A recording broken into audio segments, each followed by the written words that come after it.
जय जगन्नाथ सांग मैंने आपण देखिपे आम घर सामने जो गोटे भोजीटे हो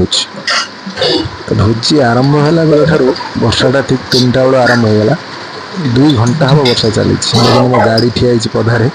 ओदा हूँ आनी भी पार्नी घर भर को जेहतु यहाँ ब्लक हो रखाई थे भावतु मौसा जनक देखते कि रोषे कर तले पा जमीगला फिर भी 4टा चुली लगे मौसा रोषे चल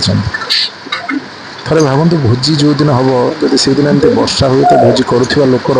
मनर अवस्था कौन थी आप ठीक जापे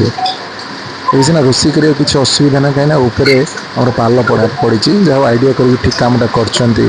भाई जनक जो मैंने जी रोषे आरेंजमेंट कर भोजी जहाँ अच्छी सीना भोजी हो